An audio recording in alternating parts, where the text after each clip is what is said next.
ज्या दिवसाची सर्व भारतीय आतुरतेनं वाट पाहत होते तो दिवस म्हणजे आजचा 22 जानेवारी 2024। अयोध्येत श्रीराम मंदिरात प्रभू रामलालाच्या प्राणप्रतिष्ठेला आता अवघे काही मिनिटच शिल्लक आहेत। भगवान श्रीरामाच्या भव्य मंदिरासाठी देश विदेशातील राम भक्तांनी उदार मानेनं देणगी दिलेली आहे।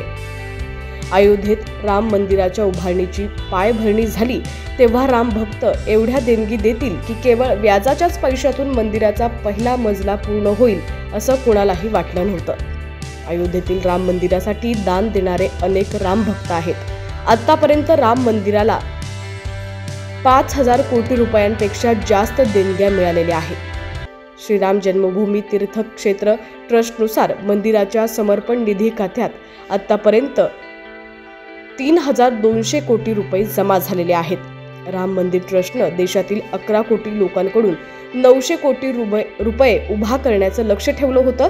मात्र डिसेंबरपर्यंत प्रभू राम मंदिरासाठी 5000 कोटींहून अधिक रुपयांच्या देणग्या मिळालेल्या आहेत आणि आता जानेवारीमध्ये त्याहून अधिक देणगी प्राप्त झालेली आहे। श्रीराम जन्मभूमी तीर्थक्षेत्र ट्रस्टच्या म्हणण्यानुसार आतापर्यंत सुमारे 18 कोटी राम भक्तांनी राम मंदिराच्या उभारणीसाठी national bank of India, Punjab national bank आणि बँक ऑफ बडोदा यांच्या खात्यांमध्ये सुमारे 3200 कोटी रुपयांचा समर्पण निधी जमा केलेला आहे। ट्रस्टनं या बँक खात्यांमध्ये दान केलेल्या पैशांची एफडी केली होती, ज्यावर व्याजामध्येच मंदिराचं आतापर्यंतचं मंदिर निर्माण झालेलं आहे।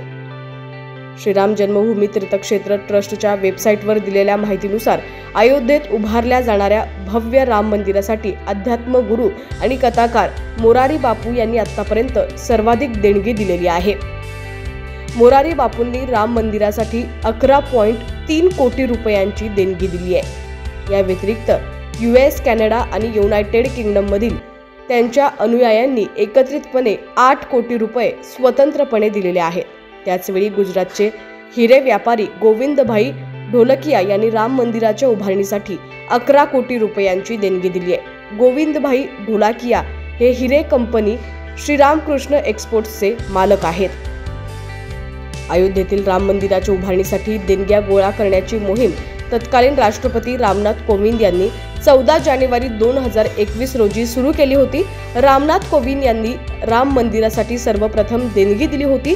त्यांनी श्रीराम जन्मभूमी तीर्थक्षेत्र ट्रस्टला 5 लाख रुपयांचा चेक दान केला होता।